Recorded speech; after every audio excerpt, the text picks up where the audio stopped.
Good day kapadyak! Sa video natin ngayon, ituturo ko sa inyo kung paano mag-align ng rim. O tara! Kung bago ka lang sa channel ko, huwag kalimutan mag-subscribe at i-click yung bell icon para notified ka sa mga future videos ko. Di ba like na rin? Okay, so mag-a-align tayo pero parang DIY lang. So hindi tayo gagamit ng throwing stand. Ang gagamitin natin parang throwing stand, yung mismong bisikleta mo. Ngayon, ang gagawin mo lang, itataob mo lang. Pag tinaob mo siya, make sure na hindi uuga-uga yung bike mo. Kasi mahihirapan ka lang. Malilito ka. Dapat nakaplanta talaga yan. Flat na flat, hindi umaalog. Siyempre, kung front wheel yung i-align mo, siyempre, ilagay mo sa fork. Tapos kung panglikod naman, edi dito sa frame mo ilagay. Para naman sa mga maselan sa hydraulic, hindi totoo yung magbabago yung piga ng hydraulic mo kapag binaliktad mo. Magbabago lang yan kung nakabaligtad tapos pinipiga mo. Doon magkakaroon ng problema. Magkakaroon siya ng hangin, ng build-up. Pero kung hindi mo naman gagalawin, nakabaliktad lang, hindi gumagalaw yung fluid, okay lang. So, ang mga tools na kailangan mo, ang pinaka-importante, itong spoke wrench. Ang masasuggest ko sa inyo guys, yung ganitong spoke wrench, yung medyo mahaba. Ganito itsura. Yung bilog kasi, masakit sa kamay yon, lalo na kapag masikip na yung nipple. Kung kailangan mo pang i-tension. Tapos, nabibilog din yon. Yung bilog na yon, nakakabilog din ng nipple. So, lahat nabibilog. So, hindi maganda yung bilog. Well, maybe not that horrible, but still pretty bad. Tapos, syempre, kailangan mo rin ng flathead screwdriver para mas mapabilis mong mabaon yung nipple dito sa thread ng rayos. Tapos, ang gagamitin natin pang sentro, itong daliri. Ito lang. Okay, so ang una natin gagawin, sisikipan natin lahat ng nipple. Ang pagsikip nito, clockwise, pag ganun. So, dapat wala nang nakalitaw na thread dito sa rayos kapag sinikipan mo siya. So, parang ganito. So, yan, nakalitaw pa yung thread, sikipan mo lang yung nipple, ayan, ikot mo lang, clockwise, ayan, hanggang mawala yung thread. Ayan, nawala na yung thread, di ba?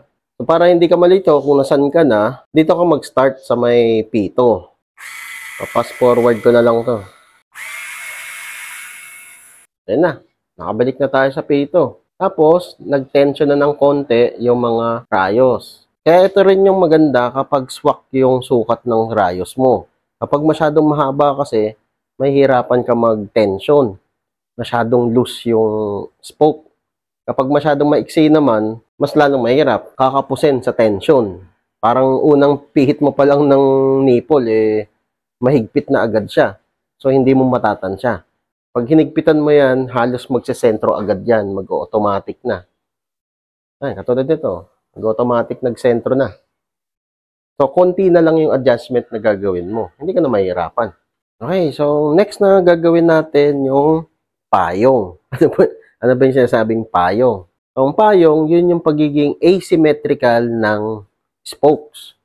Ang mangyayari, dito sa side na to, flat. Dito naman sa side na to, medyo naka-triangle yung, pa-cone yung spoke. Lahat ng disc brake rim, lahat ng disc brake wheels, nakapayong talaga yan. Yung mga nakasymmetrical naman o yung parehas nakaganon yung rayos, walang flat side, yun yung para sa mga naka-rim brake. Sisikipan natin lahat ng nipple dito sa may non-drive side, dito sa may lagayan ng rotor. Pero kapag panglikod naman yung ginagawa mo, ang sisikipan mo baligtad dito sa drive side kasi nandito yung sprocket.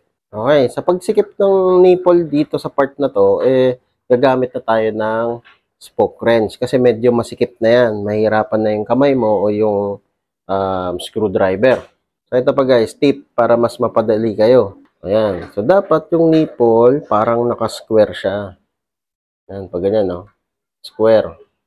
Huwag mong iiwan na nakaganito, nakatagilid, diagonal. Huwag ganyan kasi malilito ka. Hindi mo malalaman kung nasang tension ka na. Dapat pantay-pantay yan lahat na naka-square. So, ito, para hindi rin kayo malito kasi iba yung term ko dito Pag pinasok mo na tong spoke wrench na yan, pag ganyan, di ba?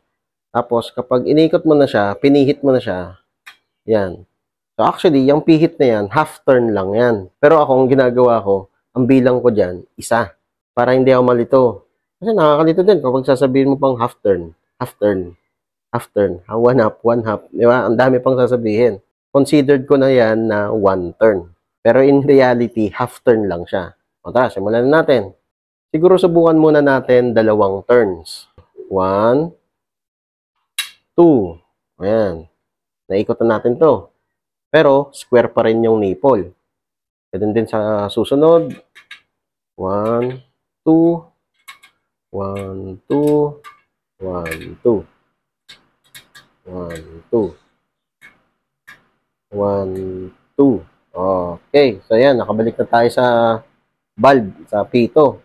Ayan, check natin kung pumapaling na siya papunta dito sa may rotor. Ayan, so, gagamit ako dalawang daliri. Papasok ko dito sa pagitan ng rim saka fork.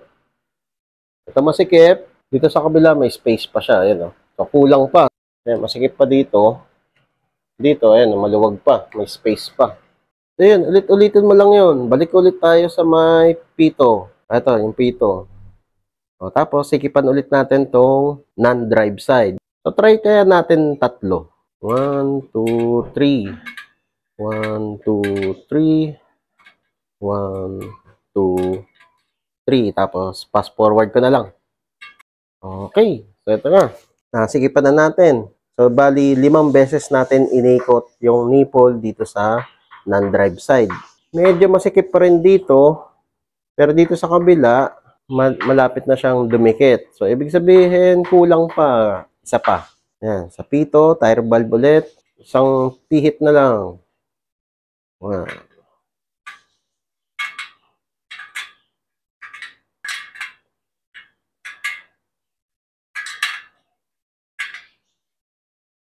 Okay. So, isang pihit.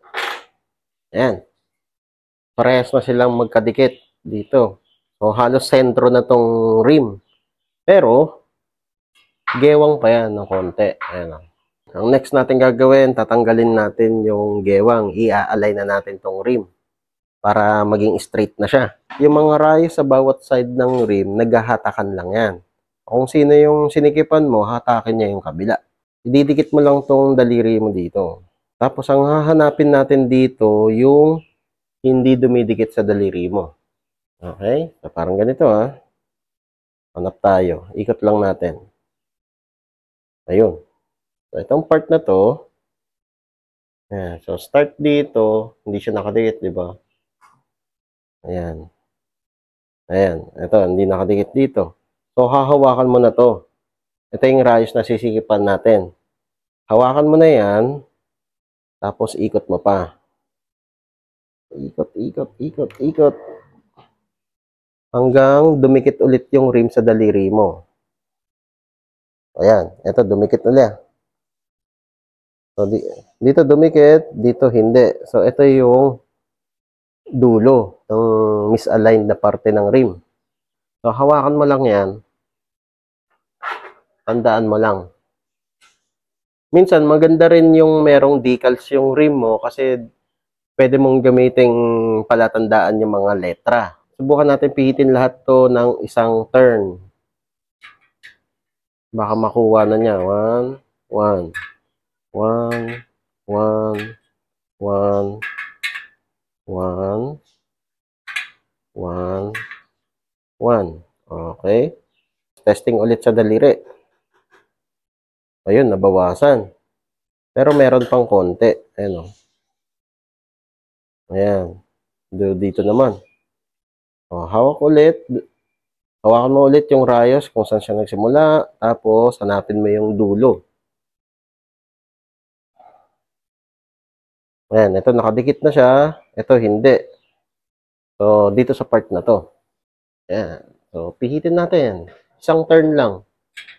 1, 1, 1, 1, 1, 1. Okay. So, testing ulit sa daliri. Testing ulit. Ikot. Yun, halos wala na. Konti na lang. Ayan.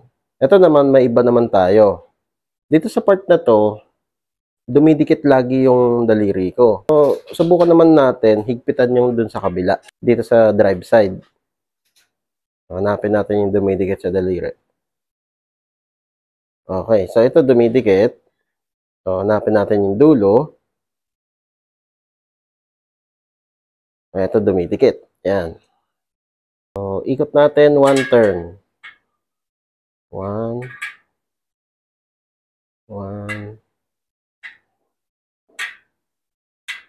1. 1. And 1. Okay. So, testing ulit. O, diba? Konti na lang. Halos, ano na siya, 90% na straight. Hanapin naman natin yung hindi dumidikit sa daliri. Ito dumidikit, dumidikit. Ito hindi.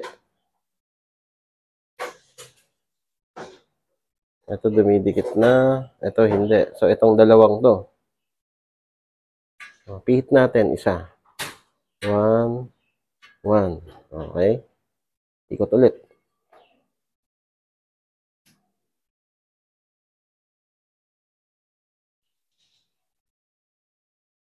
Yan. Ito medyo sobra.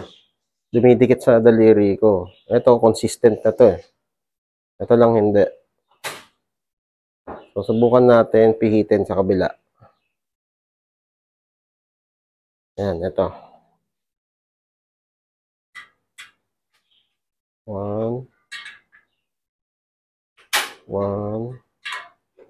1. 1. Okay. Minsan, pwede mo rin silipin dito eh. Ayan o. Silipin mo dito sa dulo. Diyan mo makikita kung may alog pa. May gewang pa eh. Di ba? Meron pang gewang. Konti na lang. Ang gagawin naman natin, i-release natin yung tension dito sa spoke. Pag pinihit mo yan, may maririnig kang tunog. Yung tunog na yun, yun yung pressure. Yun yung parang tension. Pag nawala, edi wala na yung tension.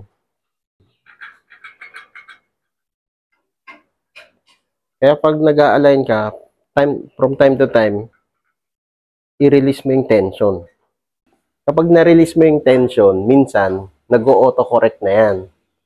Minsan, bigla na lang magiging straight. So, silipin natin ulit. May konting kalog lang, pero micro na lang. Tingnan natin kung may natira pang gewang. Ayun o, yun o. Ayun o. Kailangan nating hatakin yung spoke papunta doon para yung rim pumaling papunta doon. Pero, yung spoke dito sa kabila, masyado nang matigas. Dito naman sa drive side, matigas din. So, hindi na natin pwedeng higpitan kasi masosobrahan na sa tension. So, ang gagawin naman natin, dito tayo magluluwag sa kabila para itulak niya yung rim papunta doon. Ang bawas lang natin dito, isang ikot. So, ang luwag naman nito, counterclockwise. Pabaligtad lang. 1, 1, 1, 1, 1, 1, 1. Okay. Kunti na lang. Alas wala na siyang gewang. Alas straight na nga siya eh. Diba? Pero, kung may mapapansin kayo, may up and down siyang konti. Meron siyang alon. So, hanapin naman natin yun. Para makita natin yon, gagamit ulit tayo ng screwdriver. Yun ang gagamitin natin dito. Tapos, paikutin mo lang yung rim. Yan. Yun o. Pag nakaangat yung rim dun sa screwdriver, ibig sabihin, yung area na yun, masyadong masikip yung spoke. Ayan, ito, ayan o. Nakaangat siya. Itong rice na hawak ko, ayan yung nakaangat na parte ng rim. So, ibig sabihin, masyado silang masikip. So, luluwagan natin ng Isa lang. Yan. Isa lang. Pag linawagan mo yan, bababa yan. Pisil-pisil natin para mawala yung tension ng spoke. Kasi meron ulit. Ayan, tumutunog-tunog na naman. Okay. So, ma-release lang yan. Okay na yan. Sa spoke tension natin, medyo malambot pa yung spoke. Pero nakasentro na siya. Okay na yung sentro para sa akin, ha. Ngayon, pag ginawa natin yung finger test, dalawang finger, yun, swak. Swak dito, swak dito. Sakto lang. Walang masikip, walang maluwag. Ibig sabihin, sobrang center na siya dito sa fork at centered na siya dito sa hub. Pero hindi pa tayo natatapos dyan. May pahabol pa. So, medyo malambot pa yung tension natin ng spoke. Pero, naka-align na siya, di ba? So, ang gagawin natin, sisikipan ulit natin lahat ng spoke. So, kumbaga parang ilalak natin yung pagiging alignment niya. Yung pagkaka-align niya, ilalak natin. Okay? So, simula tayo dito sa butas ng pito. Lahat yan, lahat ng nipple, sisikipan natin. Siguro subukan natin 2 turns. 1, 2, 1, 2, 1, 2, 1, 2. Isa pa, kasi parang may parte din na malambot eh. Isa pa. 1, 2, 5, 6, 7. Okay. Yan. So, bali parang 3 ikot yung ginawa natin para mag-lock yung nipples. Okay. Yun. Slightly matigas, pero hindi sobrang tigas. Sakto lang. Wala ring nag-build up na tension. O, paikutin natin. Check natin kung naapektuhan yung rim. Okay. Wala. Goods. Yung clearance dito sa gilid. Yan. Sakto. Straight na straight. May konting gewang. Pero yun na yun. Yun na yung gewang nun. Para lang yung safeguard. 99.9%. Yung 0.1%, yun yung gewang. Wala talagang rim na 100%. Kahit gawa pa yan ng machine o robot na nag-align, hindi yan magiging 100%. Magiging straight lang yan, pero yung pag tinignan mo siyang mabuti, may konting-konting gewang. Yung sobrang micro na gewang. Wala, hindi na yan makukuha. Walang 100% na alignment. Okay. So yun na guys. So, buo na. Naka-align na. Ayos. So yun guys, ganun lang mag-align ng rim set na hindi gumagamit ng throwing stand. So, kung nakatulong itong video na to, leave a like, o kung may katanungan ka pa, o kung may gusto kang idagdag, comment down below lang. Okay. So, yun lang. Ayos. Whee! O Kapadyak, kung na-enjoy mo itong mga video ko, leave a like at i-share mo na rin sa mga tropa pips mo. Makakatulong ito sa channel. Kung gusto mo pa manood ng ibang video, ito, meron pa tayo. Hindi tayo nauubusan. Ayan, katulad nito, saka ito. Oh, load ka na. Madami pa tayong mga video na i-upload. Kaya, mag-subscribe at i-click yung bell icon para notified ka sa mga future videos ko. Maraming salamat. See you next time.